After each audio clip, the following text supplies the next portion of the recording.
First చికెన్ని salt వాటర్లో నీట్గా క్లీన్ చేసుకోవాలి. తర్వాత దాని మీద పసుపు, ఆయిల్, సాల్ట్, లవంగాలు, కారం ఎక్కువనే పడుతుంది.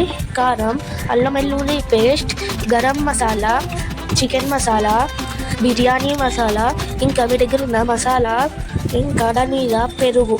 మసాలాలన్నీ వేసుకున్నాక దాని మీద పెరుగు గ్రేవీ ఎంత కావాలంటే అంత పెరుగు వేసుకోవచ్చు. పెరుగు వల్లనే గ్రేవీ వస్తుంది. తర్వాత మంచిగా కలుపుకోవాలి. గ్రేవీ ఎక్కువ రావాలంటే పెరుగు ఎక్కువ వేసుకోవాలి. మంచిగా కలుపుకుంటేనే టేస్ట్ బాగుంటుంది. అందుకే మంచిగా కలుపుకోవాలి. అన్ని పీసులకి ప్రతి ఒక్క మసాలా వచ్చేటట్టు చూసుకోవాలి. తర్వాత దీని మీద క్యాప్ పెట్టి 5 hours దాకా డీప్ ఫ్రిడ్జ్లో పెట్టుకోవాలి. తర్వాత ఒక బౌల్లో ఆనియన్ నెయ్యి వేసి దాంట్లో బిర్యానీ ఆకులు, లవంగాలు, చెక్క వేసేసి దాని మీద ఆనియన్ వేసి సిమ్లో పెట్టి ఫ్రై చేయాలి. అప్పుడే పక్కన బౌల్లో అంటే కుక్కర్లో ఎసరు పెట్టుకోవాలి. అంటే నీళ్లు మసలేదా కాగాలి. అప్పటిదాకా ఆనియన్లు మంచిగా రెడ్గా ఫ్రై అవుతాయి. తర్వాత ఆనియన్లు కొన్ని పక్కన తీసుకొని పెట్టుకోవాలి. అప్పటిదాకా పక్కన ఎసరు పెట్టుకున్న దాంట్లో లైట్ బియ్యం అంటే మనకు కావాల్సినంత బియ్యం యాడ్ చేసుకోవాలి. ఇంకా బిర్యానీ ఆకులు వేసుకోవాలి టేస్ట్ కోసం. తర్వాత మనం ఈ పోపులో ఇంకా కొంచెం చికెన్ యాడ్ చేసుకోవాలి. 5 hours బ్యాక్ మనం చికెన్ని కలుపుకున్నాం కదా, ఆ చికెన్ దీంట్లో యాడ్ చేసుకోవాలి. తర్వాత మంచిగా కలుపుకునేదాకా ఇది వేరైతుంది. వేరయ్యేలోపు అన్నం 70% కుక్ అవ్వాలి. 100% కుక్ అవ్వద్దు, ఓన్లీ 70% కుక్ అవ్వాలి వాటర్లో. అంటే 70% బాయిల్ అయితే చాలు వాటర్లో. తర్వాత బాయిల్ అయినాక పోపులో వేసుకోవాలి.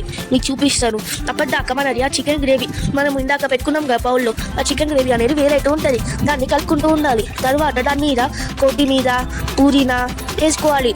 కొత్తిమీర పుదీనా వల్ల చాలా టేస్ట్ వస్తుంది. తర్వాత దాని మీద మనం ఇందాక వరకు 70% కుక్ చేసుకున్న రైస్ వేసుకోవాలి. అలా రైస్ వేసుకున్న తర్వాత ఆ రైస్ అంతా సాఫ్ట్గా చేసుకోవాలి. రైస్ మనం లేయర్స్ లెక్క వేసుకుంటాం టేస్ట్ కొరకు.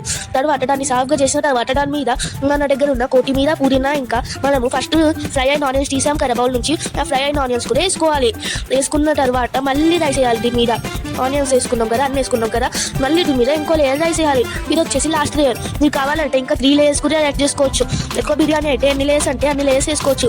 మళ్ళీ లాస్ట్ లేయర్ కాబట్టి దీని మీద మళ్ళీ పుదీనా, కొత్తిమీర, ఆనియన్స్ వేసుకోవాలి. పుదీనా, ఆనియన్స్, కొత్తిమీర, ఫ్రై అయిన ఆనియన్స్ వేసుకోవాలి. పచ్చి ఆనియన్స్ వేసుకోవద్దు, టేస్ట్ మంచిగా రాదు. పచ్చి ఆనియన్స్ తినేటప్పుడు వేసుకోవచ్చు. తర్వాత ఇవన్నీ వేసుకున్న తర్వాత చుట్టూ నెయ్యి వేసుకోవాలి. ఎందుకు నెయ్యి వేసుకోవాలంటే మారంటకుండా ఉండడానికి నెయ్యి వేస్తారు. నెయ్యి వేయడం వల్ల మాడు అస్సలు అంటారు, అంటే గిన్నె బ్లాక్ గారు. తర్వాత దాని మీద క్యాప్ పెట్టి వెయిట్ పెట్టాలి. తర్వాత చికెన్ బిర్యానీ రెడీ. మంచిగా 1/2 hour దాకా కుక్ తీసుకుంటే పీసెస్ అన్ని మంచిగా ఇలా మెత్త కుక్ అవుతాయి. తర్వాత టేస్ట్ అయితే సూపర్ ఉంటుంది. ఎంతమందికి చికెన్ బిర్యానీ అంటే ఇష్టమో కామెంట్ చేయండి. ఇంకెంతమంది ఇలా ట్రై చేశారో చెప్పండి. Thank you. See you in next video.